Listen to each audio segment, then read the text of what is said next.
Trading చేయొద్దు అని చాలామంది చెప్పడం జరుగుతుంది. ట్రేడింగ్ బదులు ఈక్విటీ మార్కెట్‌లో ఇన్వెస్ట్‌మెంట్ చేయమని చాలామంది చెప్పడం జరుగుతుంది. కానీ ఈక్విటీ మార్కెట్‌లో కూడా కొన్ని కంపెనీస్ అనేవి జీరో కంపెనీస్ అయిన సిట్యుయేషన్స్ కూడా మనందరూ చూసాం. అలాంటి సిట్యుయేషన్స్‌లో మనం ఏం చేయాలి? మన నెక్స్ట్ ప్లాన్ ఆఫ్ యాక్షన్ ఏంటి? అని దీని గురించి ఒక చిన్న పాడ్‌కాస్ట్ చేయడం జరిగింది. సో, ఆ గెస్ట్ దగ్గర దగ్గర ఒక 25 ఇయర్స్ ప్లస్ ఎక్స్‌పీరియన్స్ ఉన్నారు. ఆ గెస్ట్ మనకు క్లారిటీగా చెప్పడం జరిగింది. అలాంటి సిట్యుయేషన్స్‌లో ఏం చేయాలని.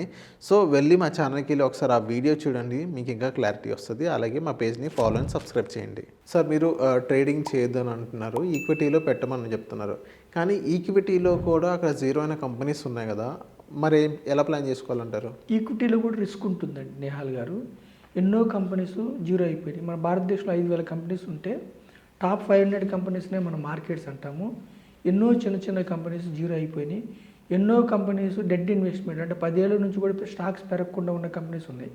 సో మనం ఏమంటున్నామంటే మన కామన్ మ్యాన్ని ఒకే కంపెనీ మీకు తెలిసిన ఒకే కంపెనీ లేదా 4-5 కంపెనీస్ కాకుండా గ్రూప్ ఆఫ్ కంపెనీస్ అంటే సెన్సెక్స్ అనుకున్న ఒక 30 కంపెనీస్, నిఫ్టీ ఒక 50 కంపెనీస్ ఇలా గ్రూప్ ఆఫ్ కంపెనీస్లో మీరు పోర్ట్ఫోలియో బిల్డ్ చేసుకుంటే ఏదైనా కంపెనీ సరిగ్గా పెర్ఫామ్ చేయకపోతే సెన్సెక్స్ నుంచి బయటకు వెళ్ళిపోతుంది, కొత్త కంపెనీ వస్తుంది.